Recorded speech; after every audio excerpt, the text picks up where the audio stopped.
ఈ వీడియో గనక మీకు నచ్చినట్లయితే వీడియోను లైక్ చేయండి. నరసింహ మందు తాగుతూ దీప, కార్తీక్ గురించి ఆలోచిస్తూ ఉంటాడు. శోభ వచ్చి ఏమైందని అడుగుతుంది. నరసింహ ఫేస్ ఫీలింగ్ చూసి అది కనపడిందా అని అంటుంది. నువ్వు తెలివైన దానివి దీప. పండుగకు కూడా పాత మొగుడైన అనే సామెత నిజం చేశావని తప్పుగా అర్థం చేసుకుంటాడు. శివనారాయణ ఇంట్లో ఉగాది సంబరాలు మొదలవుతాయి. కార్తీక్ను చూసిన జోష్న చాలా అందంగా ఉన్నావని పొగుడుతుంది. ఎంగేజ్మెంట్ చేసుకొని పెళ్లి చేసుకోవచ్చా లేదా డైరెక్ట్గా పెళ్లి చేసుకోవచ్చా అని అడుగుతుంది. డైరెక్ట్గా పెళ్లి చేసుకోవచ్చని కార్తీక్ అనేసరికి వాళ్ళ నాన్న విని కాస్త స్పీడ్ తగ్గించండి అంటాడు. నా మనసులో ఏముందో ఎవరికి తెలియదు. ఎవడి స్క్రీన్ ప్లే వాడు రాసేసుకుంటున్నాడు. అసలు ఇంతవరకు నిజం చెప్పకుండా పారు ఏం చేస్తుందని తిట్టుకుంటాడు. ఉగాది పండుగ శుభాకాంక్షలు చెప్తాడు. అంతేనా అని సుమిత్ర అడుగుతుంది. ఇంకేం కావాలని అంటాడు. మీరు చెప్పే శుభవార్త గురించి వెయిటింగ్ అని కాంచన అంటుంది. కార్తీక్ కోపంగా పారు వైపు చూస్తాడు. పంతులు వచ్చి ఉగాది శుభాకాంక్షలు చెప్తాడు. తన రాశి ఫలం ఎలా ఉందో చెప్పమని కార్తీక్ అడిగితే మీకేం దశరథకు కాబోయే అల్లుడివి అంటాడు. అందరూ తన మీద ఫోకస్ చేశారని తిట్టుకుంటాడు. దీప కొత్త బట్టలు చూసి ఇవి చూస్తే ఖరీదుగా ఉన్నాయి, ఇతను కావాలని రేటు తగ్గించి ఇచ్చాడా ఏంటని డౌట్ పడుతుంది.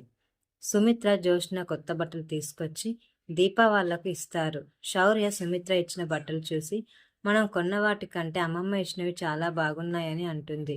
త్వరగా శౌర్యను తీసుకొని పూజకు రమ్మని చెప్తుంది. సుమిత్ర వైపు దీప ప్రేమగా చూస్తుంది. ఉగాది అయిపోయిన వెంటనే ఇక్కడి నుంచి వెళ్ళిపోవాలని దీప మనసులో అనుకుంటుంది. దీపను వదిలించుకోకపోతే ఊరుకునేది లేదని నరసింహని శోభ తిడుతుంది. నీకు అర్థం కావడం లేదు దీప, నువ్వు నిజంగా నా కోసం సిటీకి వచ్చావా లేదంటే వేరే వాళ్ళ కోసం వస్తే అనుకోకుండా నేను తగిలానా అనుకుంటాడు. నిన్ను కారులో తెచ్చింది ఎవడో తెలుసుకోవాలని అనుకున్నాను, కుదరలేదు. అసలు ఎవడు వాడితో నువ్వెందుకున్నావు? నువ్వు నాకంటే ఏదో పెద్ద కథ నడుపుతున్నావు. ఇక నుంచి నాకు నిన్ను వెంటాడమే పని. నిన్ను అయితే మనశ్శాంతిగా బతకనివ్వనని అనుకుంటాడు. శౌర్య కొత్త బట్టలు వేసుకొని వచ్చి అమ్మమ్మ ఎలా ఉన్నాయి నువ్వు ఇచ్చిన బట్టలు అని అంటుంది. చాలా అందంగా ఉన్నావని మెచ్చుకుంటుంది. పేదింటి అమ్మాయి అయినా ఎందుకో చూస్తే గొప్పింటి బిడ్డలా కనిపిస్తున్నావని శివనారాయణ మనసులో అనుకుంటాడు. శౌర్య కార్తీక్ దగ్గరికి వెళ్ళి నా డ్రెస్ ఎలా ఉంది కార్తీక్ అంటుంది. అందరూ ఆశ్చర్యపోతారు.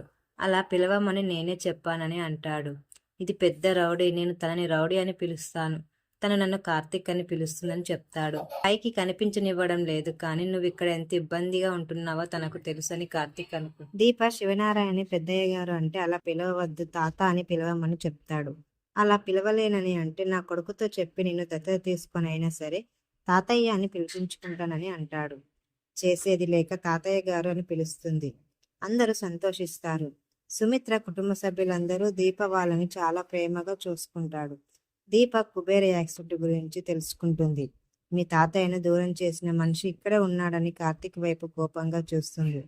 ఇక ఇంట్లో పోటీ మొదలవుతుందని దానికి దీప జడ్జిగా ఉండాలని అంటాడు. ఏం పోటీ అంటే ఉగాది పచ్చడి ఎవరు బాగా చేస్తారో వాళ్లకు బహుమతి ఇస్తానని శివనారాయణ అంటాడు.